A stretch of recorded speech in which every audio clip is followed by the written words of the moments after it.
Oh Lord, pull up in that 04, pedal to the metal, says she wanna hit the flow more. So, Atlanta,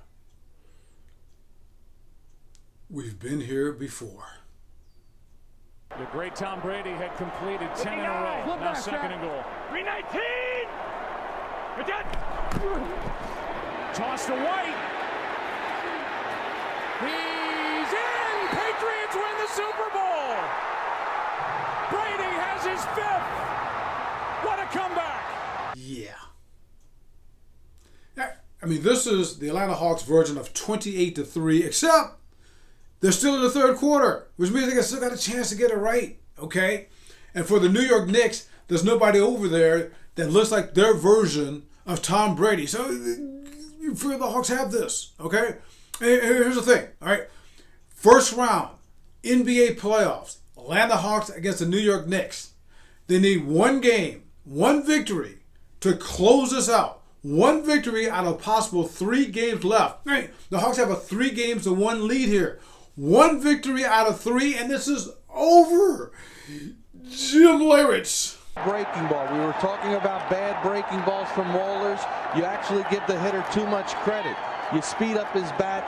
The biggest home run for Jimmy Leyritz in this postseason. Second of the postseason. Reminiscent of the game-winning home run he had against Seattle in last year. Watch the breaking ball. Don't even have to worry. It's going to be hanging inside where it was. Leyritz gets good extension. I mean, back then, during the 1996 World Series, the game 1, I was there, all right? They're playing the great New York Yankees, and they had Andrew Jones, the Atlanta Braves. There's this 19-year-old, he hits 2 home runs. One of them was right over my head because I was out in the outfield for that one. It's right over. Yeah, he became the youngest player ever to hit a home run in the World Series, beating some guy named Mickey Mantle. They win game 1. They win game 2, the Atlanta Braves, okay? They were the first team ever in history to win the first 2 games of a World Series at Yankee Stadium. And not only that, they were up 3-1 in that best of 7 series. They're here in Atlanta for game 4. They got a 6-0 lead. This is in the bag, right? Except in the 6th inning, it's down to 6-3, and then Another chance to the left side. Hayes waits. The Yankees are champions of baseball.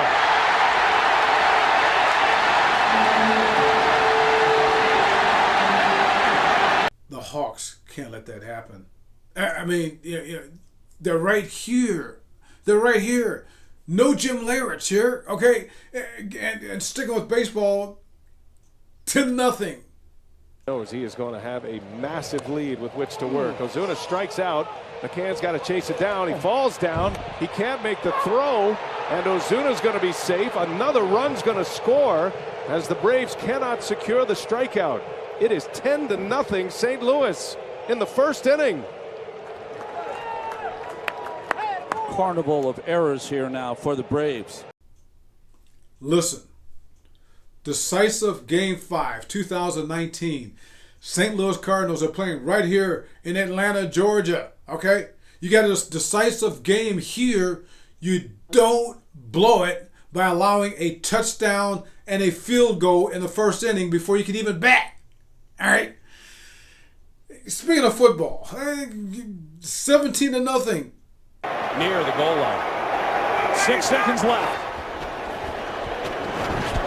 Ryan throws underneath for Jones. He makes the catch, is knocked down, and the game is over. The 49ers are going to the Super Bowl. That was another home game for an Atlanta team, right here in Atlanta. Okay? Falcons playing the San Francisco 49ers in the NFC Championship game. 17-0 lead. They blow it. It was the largest blown lead in the history of the NFC or the AFC. They're still having defensive problems, but that's another story, all right? And sticking with football, Drew Pearson. 49 seconds left. Butch Johnson on a wing. And now Drew Pearson in motion again to the right. Picked up by Roland Lawrence. And it's a pass to Drew Pearson.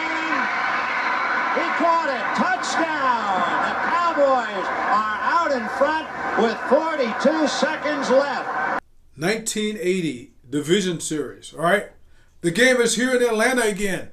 See a theme going here? The game is in Atlanta, and the Falcons, it wasn't 20-3, but they blew a 14-point lead. And then at the end, with a few seconds left, you got Drew Pearson catching the game-winning pass here at Old Atlanta Fulton County Stadium, and it wasn't even from Roger Staubach. It was from Danny White. And I'm not even going to show you the clip from 2 years before that. 1978 Division Series again. They're playing the same Cowboys, the defending world champions, in Dallas. And the Falcons even have a 7-point lead at halftime, and they didn't win. All right? So anyway, all of this is leading up to the worst choke in the history of Atlanta sports. Actually, 28-3. That was pretty bad. All right. So this was the worst choke in the history of the Atlanta Hawks. And think about this. Right? The Atlanta Hawks, this is back in 1988. 1988, that's when the Hawks had the greatest nickname team in the history of the NBA. Maybe of sports. I mean, they had Spud, they had Doc, they had Tree, they had Neek. I mean, besides those guys, they had Kevin Willis, who was one of the most underrated, greatest power forwards of all time. And they're in the playoffs, and they're playing in the semifinals, but they're playing a team called the Boston Celtics, who had a guy named Larry Bird, and they had another guy named Kevin McHale, and they had another guy named Robert Parrish, 3 Hall of Famers. So people weren't that surprised when those Boston Celtics jumped out to a 2-0 lead. They won the first 2 games at Boston Garden. It's over. It's over. That's what everybody thought. Hey, I thought it was over. These are the... But then, those Hawks, with Spud and Tree and Neek and Doc, they won the Game 3 here in Atlanta. The crowd was going nuts. I've never seen the Omni that wild, except for Game 4. The crowd was even wilder at the Omni. All right? And the Hawks win again. So now the series is tied at 2-2. But it's not going to go further than that. Except at Boston Garden, where it's impossible to win in that situation, certainly back then in the playoffs. And for a team like the Hawks, which was a relatively young team, they won the game at Boston Garden against Larry Bird and Robert Parrish and Kevin McHale. The Hawks are up 3-2 against the mighty Boston Celtics. All they got to do is win Game 6 right here in Atlanta. And if you thought the crowd was crazy here in Atlanta for Game 3 and crazier for Game 4, I was there at Game 6, and it was the greatest Hawks crowd ever. They are going nuts. Okay? And as a matter of fact, even before the game began, you've heard of Skip Carey. Skip Carey, the famous baseball announcer of the Braves for years. People may forget that Skip Carey also did Hawks basketball games back then. As a matter of fact, right before that game, this is what Skip Carey said. Staring down the Celtic legend and setting the stage for a huge upset. The Hawks have risen from the dead to face the biggest game of their life. Next. He was right. That was, it was up to that point, and to this day, that was huge game for the Atlanta Hawks and this franchise, all right?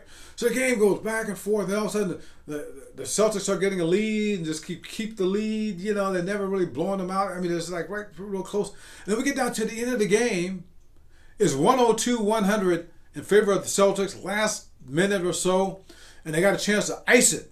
Who's got the ball in his hands? Larry Bird, okay? And Larry Bird, he's got Dominique Wilkins guarding him, and then, he gets Dominique to jump up out of position, and you figure out he's going to lean and get the foul and everything, and then Larry Bird shoots it, but you know what?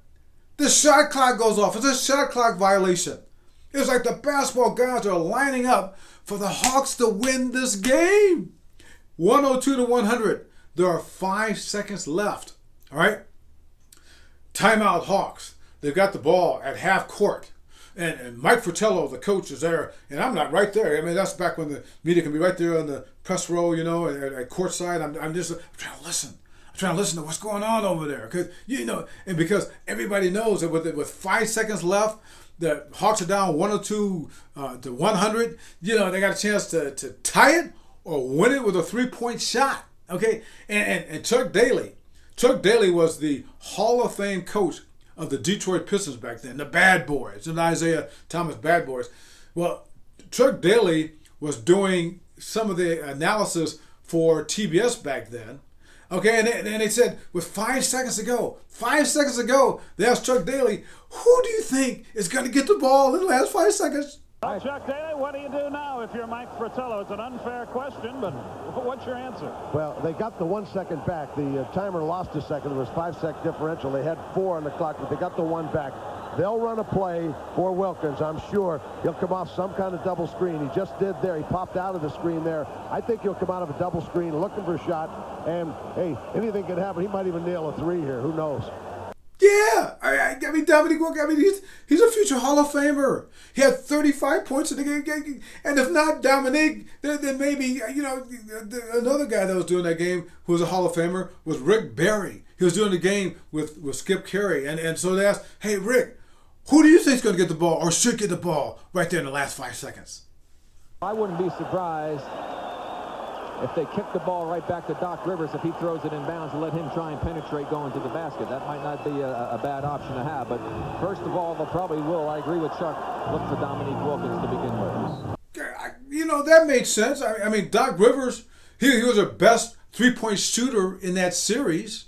All right, and the second best three-point shooter in that series was Spud Webb. Yeah, got him right there. Kevin Willis? Oh, my goodness. Kevin Willis was averaging 15 points a game. So I mean, they got all these choices. It's got to go to Dominique, though. All right? But they got all these choices, all right? And yeah, this is what happened. Here we go. Livingston, no. Boston has won the game. They went to Cliff Livingston. So, that was a Game 6 in Atlanta. A chance for the Hawks to close it out. Okay? So, if the Hawks lose Wednesday night at Madison Square Garden, when they got a chance to close out right there, if they lose Game 6 Wednesday night, then there will be a Game 6 here in Atlanta on Friday with a chance for that Hawks team to redeem what happened back in 1988 when Cliff Livingston at the end did whatever that was. But you know what? I'm speaking for all Hawks fans out there.